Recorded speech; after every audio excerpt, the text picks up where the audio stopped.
नमस्कार दोस्तों, मैं विनय दुबे मुंबई से। 2014 से पहले भारतीय जनता पार्टी ने चूतियों को अंधभक्त बनाया और 2014 के बाद से अब तक इन्हीं अंधभक्तों को चूतिया बना के घुमा रहे हैं। कैसे, मैं बताना चाहूंगा। आज का जो वीडियो है वो अंधभक्तों को खा पिछवाड़े बवासीर देकर चला जाएगा, ऐसा मुझे उम्मीद है।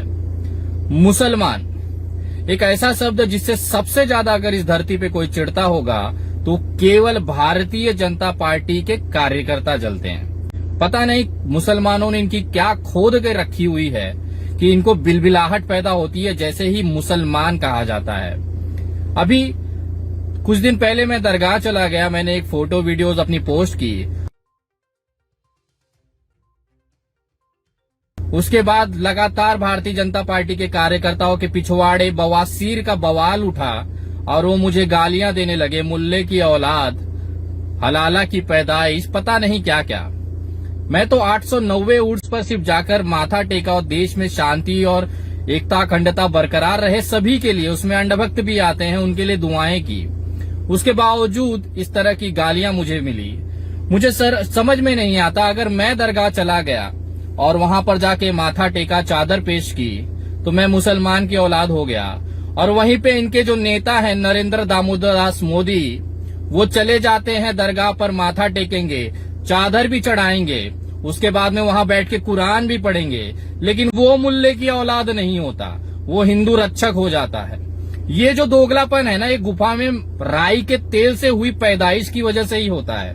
जो लोग गुफाओं में जाके राई के तेल की मालिश करवा लेते हैं, उसी की औलादें जब निकलती हैं तो इन जैसे चूतियों के जैसे होती हैं। जो नरेंद्र मोदी हिंदू रक्षक हो जाता है मस्जिद के अंदर जाकर, और विनय दुबे मुसलमान की औलाद हो जाता है दरगाह पे चादर चढ़ाकर। तो मैं सबूत ले आया हूं, देखिए तुम्हारा बाप, जिस मुसलमानों को तुम दिन रात पानी पी के गालियां देते हो, नफरत करते हो, तुम्हारा बाप नरेंद्र दामोदर दास मोदी वहीं जाकर झुक जाता है, पैरों पे गिर जाता है, माथा टेकता है और कुरान भी पढ़ता है। जरा देखो तुम्हारे बाप की करतूत और मुझे बताओ ये मुल्ले की औलाद है या नहीं। हम आपको इंदौर लेकर चलना चाहेंगे। प्रधानमंत्री नरेंद्र मोदी वहां दाऊदी बोहरा समाज के प्रतिनिधियों से मुलाकात कर रहे हैं। तस्वीरें आप देख रहे हैं इंदौर की सदा हाय बेटा मेरा ज़ब्ह प्यासा हुआ, आई मकतल से ये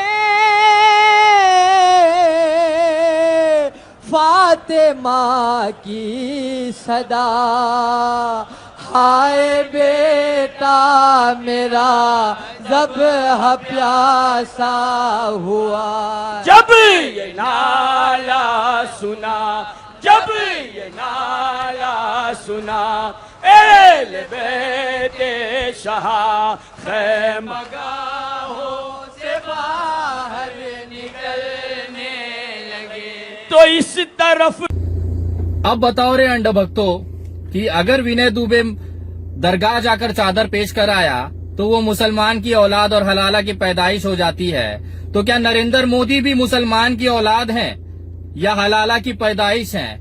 क्या भारतीय जनता पार्टी के कार्यकर्ता मुझ जैसे एक हिंदू भाई को अगर मजार पे जाकर वहां पे चादर चढ़ाने को मुसलमान की औलाद और हलाला की पैदाइश करते हैं, कहते हैं, तो मोदी जी तो मस्जिद में जाकर वहां पे कुरान तक, आयतें तक पढ़ाई, तो वो क्या मुसलमान की औलाद हैं या हलाला की पैदाइश हैं? मैं पूछना चाहूंगा उन भारतीय जनता पार्टी के भड़वे और भोसड़ी वाले अंधभक्तों से, क्या तुम्हारा बाप मुल्ले की औलाद है या नहीं? बताना जरूर कमेंट में। और अभी तुम्हारी बेइज्जती खत्म नहीं हुई है, अभी तो मैंने शुरू किया है। एक बात बताओ रे, अमित शाह जो गृह मंत्री हैं देश के, उन्होंने छाती ठोक के क्या कहा था सीए एनआरसी के बारे में कि कोई भी घुसपैठिया देश में रहना नहीं चाहेगा, उसको हम खदेड़ेंगे और भगाएंगे।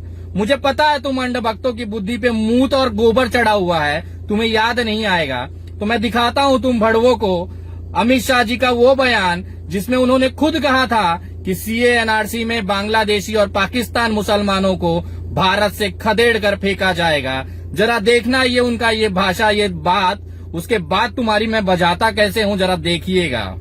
मैं आपको कहता हूं कि हिंदुस्तान में एक भी घुसपैठियों को हम रहने नहीं देंगे, चुन चुन कर बाहर निकालेंगे। एक भी घुसपैठिया। ये हमारे देश के गृह मंत्री माननीय अमित शाह जी हैं, जो संसद के अंदर छाती ठोक के कहते थे कि किसी भी घुसपैठिए को भारत में रहना मुमकिन नहीं होगा, सीए एनआरसी में उनको हम बाहर कर देंगे।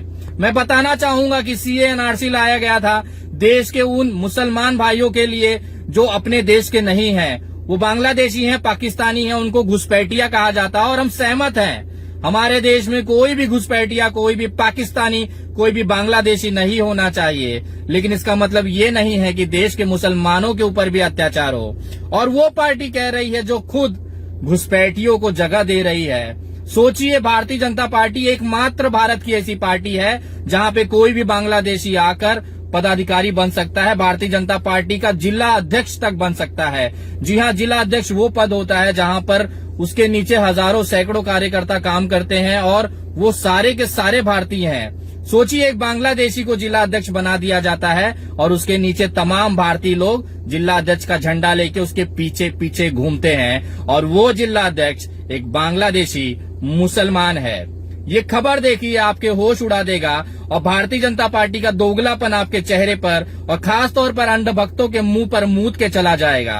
अंधभक्तों, बांग्लादेशी मुसलमान तुम्हारा बाप है और उसको जिला अध्यक्ष बनाया तुम्हारी भारतीय जनता पार्टी ने। देखना जरा। सीए कानून के जरिए देश भर में अवैध घुसपैठियों को देश से बाहर निकालने की बात करने वाली बीजेपी के उत्तरी मुंबई माइनॉरिटी सेल के अध्यक्ष बांग्लादेशी निकले हैं। मुंबई पुलिस ने फर्जी दस्तावेज के सहारे वहां रह रहे रुबेल शेख को गिरफ्तार किया है। मामले में कांग्रेस बीजेपी पर हमलावर है। बीजेपी सांसद गोपाल शेट्टी के साथ इस तस्वीर में मौजूद ये शख्स बीजेपी के उत्तरी मुंबई माइनॉरिटी सेल का अध्यक्ष रुबेल शेख है। मुंबई पुलिस ने रुबेल शेख को फर्जी दस्तावेज के साथ भारत में रहने के आरोप में पकड़ा है। पुलिस के अनुसार रुबेल बांग्लादेश का नागरिक है। मालवनी में एक बांग्लादेशी व्यक्ति के ऊपर कार्रवाई किया गया। ये व्यक्ति इलीगली भारत देश में प्रवेश किया।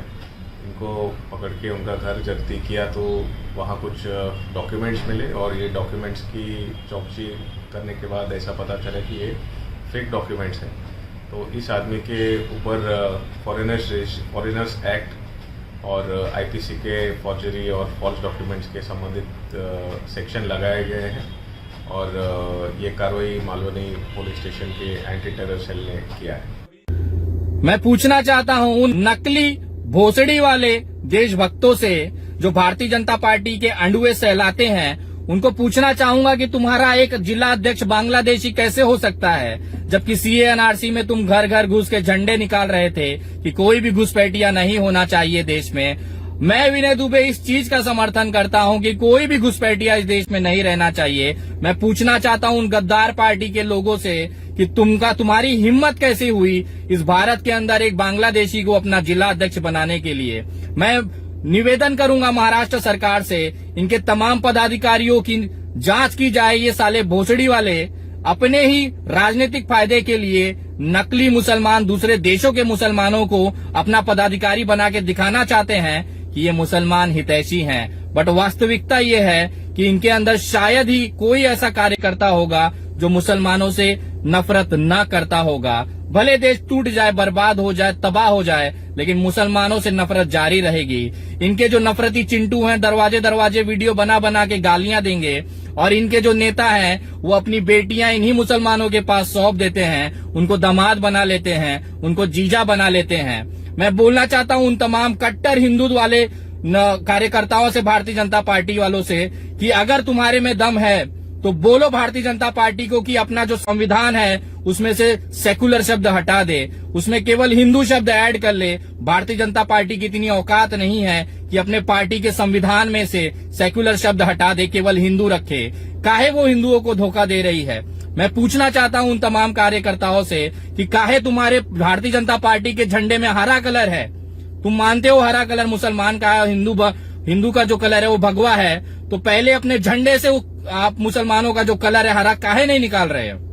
मैं पूछना चाहता हूं भारतीय जनता पार्टी के उन तमाम कट्टर हिंदू भाइयों से, अगर तुम्हें मुसलमानों से इतनी ही नफरत है तो तुम्हारे पार्टी के अंदर अल्पसंख्यक विभाग क्यों है, मुसलमान कार्यकर्ता क्यों हैं? आखिर वो मुसलमान कार्यकर्ता बांग्लादेशी तो नहीं है जैसे तुम्हारा जिला अध्यक्ष था। इसकी जांच होनी चाहिए। और मैं बोलना चाहता हूँ, पहले अपने घर साफ करो, उसके बाद अगर तुम सही में मुसलमानों से नफरत करते हो तो खुल के आओ, कोई दिक्कत नहीं है। ये देश तुम्हें सुधारेगा, क्योंकि ये देश में एक नियम है, वो संविधान से चलता है। सेक्युलर धर्म निरपेक्षता इस देश की आत्मा है और उसे कोई नहीं तोड़ सकता। इस देश के जितने भी मुसलमान भाई हैं, उनके साथ देश का हर वो हिंदू है जो भारत की एकता और अखंडता में विश्वास रखता है। और तुम भारतीय जनता पार्टी वाले जिस चीज का सपना देख रहे हो, वो इस जन्म में तुम्हारे लिए नामुमकिन है। अभी तुमने पंजाब में देखे अंडों की बरसात हुई है।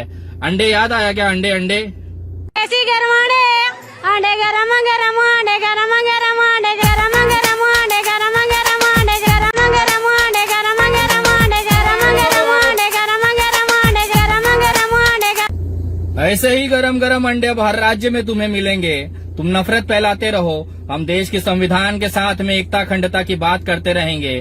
पहले अपना घर साफ करो। अगर मुसलमानों से इतनी नफरत है, पहले अपने जीजाओं को साफ करो जो आपके पार्टी में ऊपर बैठे हैं। एक मुसलमान तुम्हारे ऊपर बैठा है और तुम पे राज करता है, देश का प्रवक्ता बनकर बैठा है। उस मुसलमान के लिए तुम्हारी नरमी और देश के जो नागरिक हैं उसके लिए तुम्हारी गर्मी देख के हंसने आता है कि कैसे दो कौड़ी के दोगले पैदा हो गए इस देश में। जीजा चलेगा मुसलमान, लेकिन नागरिक नहीं चलेगा मुसलमान। तो इस तरह के जो दोगले हैं, इसका मनोरंजन लिया जाता है। और देश के अंदर जो तुम्हारी औकात है, वो दो कौड़ी की पहले भी थी, अब भी है और आगे भी रहेगी। और विनय दुबे इसी तरह से, और विनय दुबे के साथ तमाम देश के वो नागरिक जो भारत के संविधान में विश्वास रखता है, एकता अखंडता में विश्वास रखा है, तुम लोगों की रोज पेलता रहेगा, बेइज्जती करता रहेगा।